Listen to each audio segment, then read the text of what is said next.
Hello साथियों, स्वागत है आप सभी का मेरे एक ज्योतिषीय वीडियो में। इस वीडियो का शीर्षक है मीन लग्न की कुंडली में राजयोग कारक ग्रह कौन कौन से बनते हैं। तो ये जो है आप अपनी जन्म कुंडली खोलेंगे तो ऐसा इंटरफेस निकल के आएगा। 12 नंबर आपके पहले खाने में लिखा है तो समझ लीजिए आपकी मीन लग्न है। तो मीन लग्न 12 नंबर है तो मीन का स्वामी बनता है बृहस्पति। ये जलीय लग्न है तो ऐसे जातक जो है मोटे होते हैं, कहने का मतलब है हेल्थी होते हैं, थुलथुले वाले मोटे, ठीक। जो मध्यम कद के मोटे होते हैं, ठीक, ऐसे जातक मीन लग्न के जातक।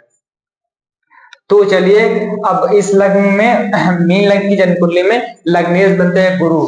अब गुरु को किन किन ग्रहों का साथ मिलेगा लग्न कुंडली में? जैसे एक संसद होती है ना, तो उसमें कुछ मंत्री होते हैं, कुछ होते हैं पक्ष के, कुछ विपक्ष के।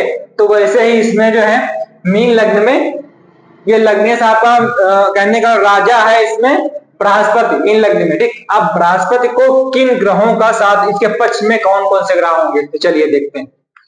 देखिए लग्नेश तो अपना पक्षधर है ही, क्योंकि लग्नेश को सब कुछ लग्नेश को चाहिए।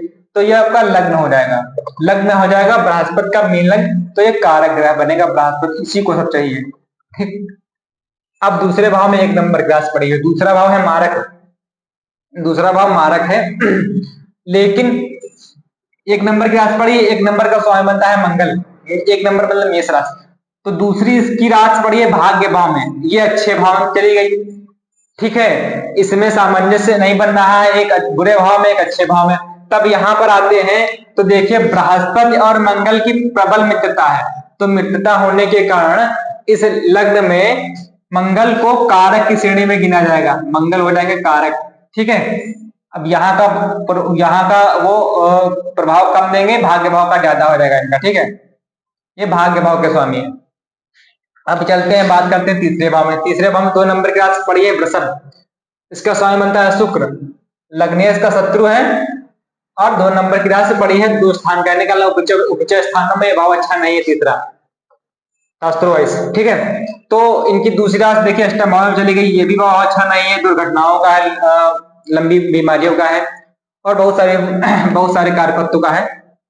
इसके अलावा लेकिन अच्छा नहीं शास्त्र में गिना गया है। तो ये देखिए दोनों राशियां पिट गई, वृषभ और तुला दोनों। और देखिए यहाँ पर बृहस्पति और शुक्र की शत्रुता है, ये एक पक्ष ये है, एक पक्ष ये है। इन ग्रहों की आपस में मित्रता है, इन ग्रहों की आपस में मित्रता है, इन ग्रहों की इनसे शत्रुता है। लेकिन एक अपवाद है, सूर्य बुध की मित्रता है, ठीक है, इतना समझ लीजिए। हाँ, अब चलते हैं, देखिए इस लग्न में शुक्र जो है कि दोनों राशियां अकारक भाव में चली गई हैं और शुक्र शत्रु भी है। तो प्रबल अकारक ग्रह इस लग्न में कौन से बन जाएंगे? शुक्र, ठीक, प्रबल अकारक ग्रह। अब चलते हैं चौथे भाव पर। चौथा भाव अच्छा है, केंद्र का भाव है, माता का भाव, भूम भवन सुख का है। लेकिन जो है इनकी दूसरी राशि देखिए यहाँ पिट गई, मूल त्रिकोण राशि ज्यादा मानी, ज्यादा ग्रह को अधिक प्रिय होती है। तो बुध की मूल त्रिकोण राशि देखिए मारक स्थान में चली गई। मूल त्रिकोण राशि ग्रह को अधिक प्रिय है। जिन ग्रहों की 2 राशियां हैं उनकी एक मूल त्रिकोण राशि है, जैसे शुक्र की तुला मूल त्रिकोण राशि 7 नंबर की और बुध की कन्या मूल त्रिकोण राशि है। तो ये देखिए बुरे भाव में चले गए 2 स्थानों में, और बुध देखिए कोई मित्र भी नहीं है इनका। तो इस कारण से बुध इस लग्न में क्या होगा? अकारक ग्रह हो जाएगा। अब चलिए पंचम भाव पर। पंचम भाव बुद्धि का, सृजनात्मक क्षमता का, कला का, पुत्र का, आगे होने वाले संततियों का है। तो ये भाव अच्छा हो गया। जब ये अच्छा हो गया तो इसका स्वामी भी अच्छा होना चाहिए। इसका स्वामी मित्र भी है, बृहस्पति का देखिए मित्र है, ठीक है। तो इसका ये भी प्रबल कारक ग्रह है, कहने उनका मतलब प्रबल राजयोग कारक ग्रह है चंद्रमा इस लग्न कुंडली में। चंद्रमा बृहस्पति मंगल के अगर कहीं युति हुई तो राजयोग मिलता है जातक को, जब इनकी दशाएं अंतरदशाएं आती है, ठीक है। अब बात कर लेते हैं छठे भाव में। देखिए 5 नंबर की राशि पड़ी है, भाव अच्छा नहीं है, भाव अच्छा नहीं है। ये रोगों का है, सदरिपु जो आपके जो काम को रोग लोग वो है, शत्रुओं का है, क्यों किसका है। तो ये भाव अच्छा नहीं है, कंपटीशन का भाई है। लेकिन वर्तमान समय में इस भाव की आवश्यकता पड़ती है कि कंपटीशन लोग बीट करते हैं, तो इस भाव को अवश्य ही देखा जाता है। राजनीति में कंपटीशन में हर जगह कंपटीशन जरूरत पड़ती है।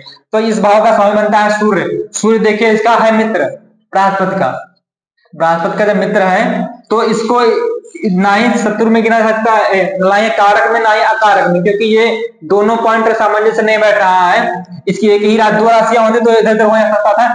लेकिन एक एक और नियम है, सूर्य को छठे, आठवें और 12वें भाव का स्वामी होने का दोष नहीं लगता। इस कारण से ये सूर्य हो जाएगा यहाँ पर सम। ठीक, सूर्य सम की श्रेणी में आएगा, ना बुरा ना अच्छा। ठीक है, इसकी दशा में ऊपर नीचे चला करेगा। इसका हमने बता दिया, इसका हो गया, इसका हो गया, इस भाव का, सप्तम भाव का हो गया, अष्टम भाव का हो गया, नौवें भाव का हो गया। अब बात कर लेते हैं इस भाव का, 10वें भाव का। तो 10वें भाव का स्वयं लग्नेश ही स्वामी है, 10वें और लग्न का बृहस्पति ही है। तो इस कारण से प्रबल राजयोग कारक ग्रह है लग्न कुंडली में, 10वें भाव का स्वामी बृहस्पति। अब बात कर लेते हैं एकादश भाव की। एकादश भाव का स्वामी, एकादश भाव में 10 नंबर की राशि लिखी गई, इसका स्वामी बनता है शनि।